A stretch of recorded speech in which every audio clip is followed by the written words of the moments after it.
बंधु माने आजिर एही कार्यक्रम को आपण मानक स्वागत। आजिर एही कार्यक्रमटी वृष राशि व्यक्ति विशेष मानक पई बहुत गुरुत्वपूर्ण अटे, बहुत ही खास अटे। कारण वृष राशि व्यक्ति विशेष मानक पई एही वर्ष 2026 रो प्रथम मासटी अर्थात जनवरी 2026 किपरि रहिबो। एही जनवरी मासरे आपणकर स्वास्थ्य, शिक्षा, प्रेम जीवन, वैवाहिक जीवन, भाग्य, क्यारियर एवं व्यापार वाणिज्यर स्थिति किभଳି रहिबो एवं आपणक जीवन रे एही नूतन वर्षर प्रथम मासटी कोन आनी देबो से विषय आजिर एही भिडियो रे आमे माने विस्तार भाबरे आलोचना करिबा। नवग्रहंकर स्थिति मध्य देखिबा। नवग्रह आपणको केउ भଳି फल प्रदान करिबारे सक्षम हेबे। एहा सहित अशुभत्व प्रदान करुथिबा ग्रह मानक पई किछि विशेष प्रतिकार मध्य जानिबा। सेथिपई आपण माने वीडियोटी को स्किप न करी शेष पर्यंत निश्चय देखंतु एवं वीडियोटी को लाइक करी चैनल टी को सब्सक्राइब करी दियंतु। कमेंट बॉक्स रे भक्ति एवं श्रद्धार सहित जय श्री जगन्नाथ, जय मां लक्ष्मी निश्चय लिखंतु। तो बंधु माने आसंतु आरंभ करिबा आजिर एही कार्यक्रमटी जहा आपणकर चंद्र राशि और जन्म राशि उपरे आधारित अटे। तो बंधु माने जनवरी मास आरंभ रे आपणको कुंडलीर द्वितीय भावरे गोचर करुछंती देवगुरु बृहस्पति, चतुर्थ भावरे गोचर करुछंती केतु, अष्टम भावरे गोचर करुछंती मंगल, बुध, सूर्य एवं शुक्र, दशम भावरे गोचर करुछंती राहु एवं आपणकर एकादश भावरे गोचर करुछंती शनि। तो सर्वप्रथम आसंतु जानिबा आपणकर स्वास्थ्य किपरि रहिबो एही जनवरी 2026 रे अर्थात वर्षर आरंभ ही आपणकर स्वास्थ्य पई किभଳି रहुची। तेबे बंधु माने कुंडलीर प्रथम भावटी होइथाय आपणकर स्वास्थ्यर भाव, इम्यूनिटी सिस्टम रो भाव। आपणकर प्रथम भावर अधिपति हेउचंती शुक्र। शुक्र आपणकर कुंडलीर अष्टम भावरे गोचर करुछंती, किंतु 13 जनवरी को शुक्र आपणकर नवम भाव को प्रवेश करिवे। तेबे बंधु माने 13 जनवरी पूर्वरु आपणको आपणकर स्वास्थ्यर टिके विशेष जत्न नेबार अछि। कारण 13 जनवरी पूर्वरु आपणकर इम्यूनिटी सिस्टम टिके डाउन रही पारे, जहा फଳରେ थंडा, काश, ज्वर एसब आपणको होई पारे। एलर्जी, इन्फेक्शन भली समस्या देखा देई पारे। किंतु 13 जनवरी परे आपणकर स्वास्थ्य रे आपण सुधार देखिबा को पाइबे। पूर्वरु आपणकर जहा भी स्वास्थ्य जनित समस्या थिला से सब आपणकर दूर होई जिवो। आपण निजको स्वास्थ्यवान अनुभव करिवे। एबे आसंतु जानिबा आपणकर शिक्षा क्षेत्र किपरि रहिबो एही जनवरी 2026 रे। विद्यार्थी मानक पई किपरि रहिबो वर्षर प्रथम मासटी। तो बंधु माने कुंडलीर पंचम भावटी होइथाय आपणकर शिक्षार भाव। आपणकर पंचम भावर अधिपति हेउचंती बुध।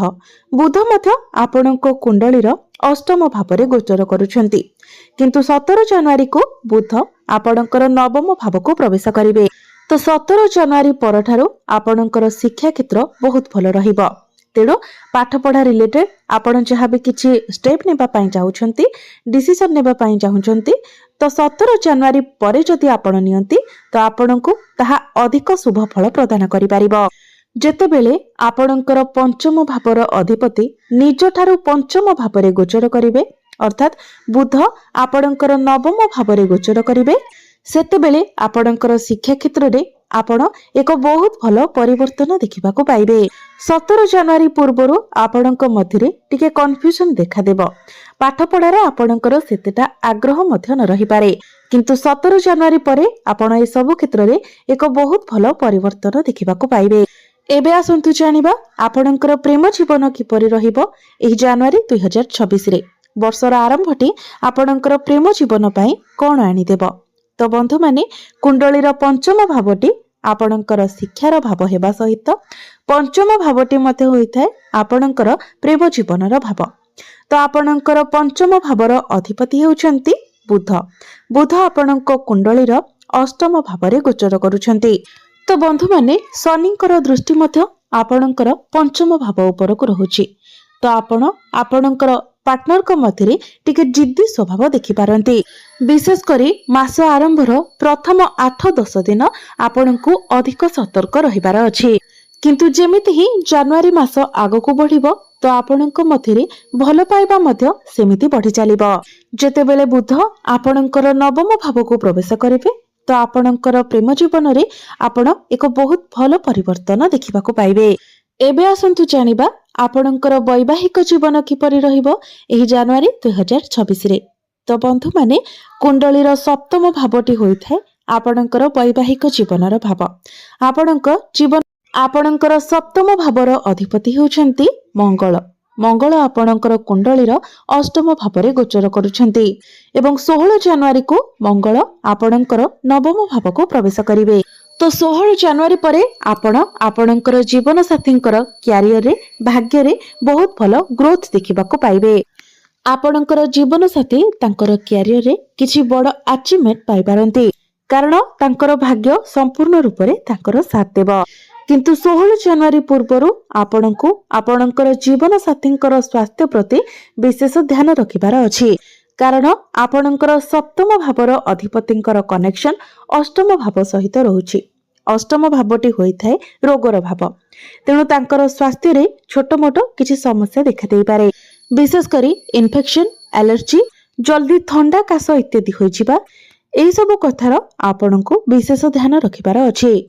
एबे आसंतु जानिबा सबुठारु महत्वपूर्ण विषय वस्तु आपणकर भाग्य, क्यारियर एवं व्यापार वाणिज्यर स्थिति किपरि रहिबो एही जानुआरी 2026 रे।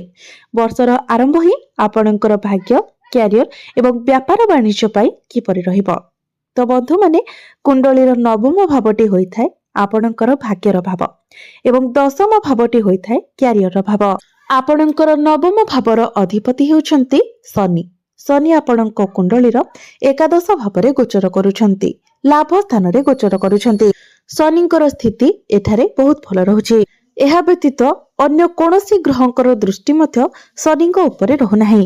आपणकर भाग्य भावर कनेक्शन लाभ भाव सहित रहुछि तो आपणको आपणकर भाग्य रे लाभ प्राप्ति हेबो, आपणकर भाग्य रे उन्नति हेबो। तो जो भी कार्य रे आपण हाथ देबे निश्चित भावरे सेथिरे आपण सफलता लाभ करिवे। वर्षर आरंभ ही आपणको भाग्यशाली बनाउछि तो आपण भाग्य संबंधित जहाँ भी निर्णय नेबाको चाहुचंती ताहा आपण नै पारिबे। एही नुआ वर्षर प्रथम रे ही आपण कोनोसी भूमि, जमी, प्रॉपर्टी इत्यादि रे डील करि पारंती, नूतन यानवाहन किनि पारंती किंबा नूतन गृह इत्यादि निर्माण करि पारंती। एही वर्षर आरंभ रे ही आपणको कोनोसी दिगरु बड़ धन लाभ होई पारे।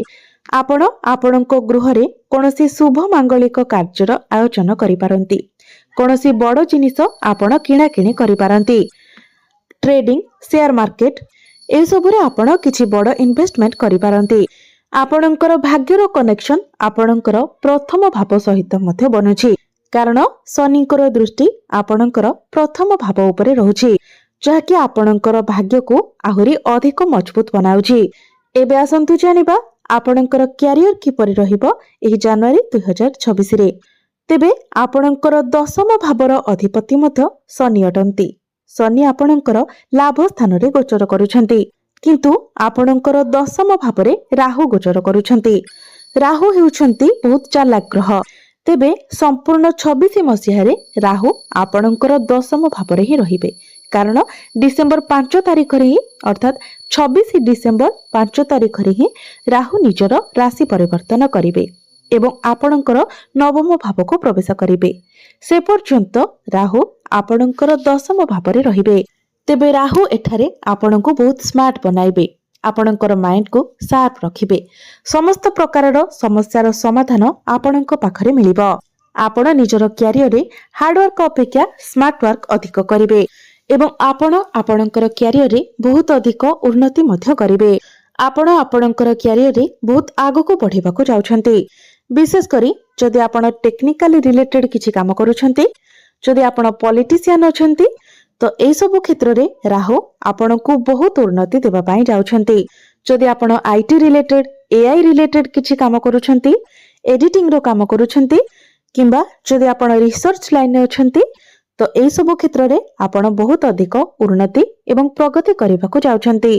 जदि आपण इंपोर्ट एक्सपोर्ट रो काम करूछंती, अदर लैंग्वेज रिलेटेड किछि काम करूछंती तो एथिरे आपणको बहुत अधिक सफलता मिलबाको जाउछि। राहु तो आपणकर दशम भाव में आपणको लाभ प्रदान करिवे। यह व्यतीत शनि मध्य आपणकर लाभ स्थान रे अछंती। तो दुई पटु ही आपणको आपणकर क्यारियर रे लाभ मिलिबाको जाउछि। आपणकर इनकम रे मध्य आपण वृद्धि देखिबाको पाइबे। बिजनेस कथा कहिबा तो बिजनेस मध्य आपण 16 जनवरी परे प्रॉफिट देखिबाको पाइबे। आपणकर बिजनेस रे ग्रोथ देखिबाको पाइबे कारण 16 जनवरी को ही समस्त ग्रह माने आपणकर नवम भाव को चली आसिबे। अर्थात सूर्य, मंगल, बुध, शुक्र प्रमुख ग्रह माने आपणकर नवम भाव को चली आसिबे एवं एहा परे ही आपण आपणकर बिजनेस रे ग्रोथ देखिबाको पाइबे, प्रॉफिट देखिबाको पाइबे। 16 जनवरी परे आपणकर फाइनेंशियल ग्रोथ हेबो।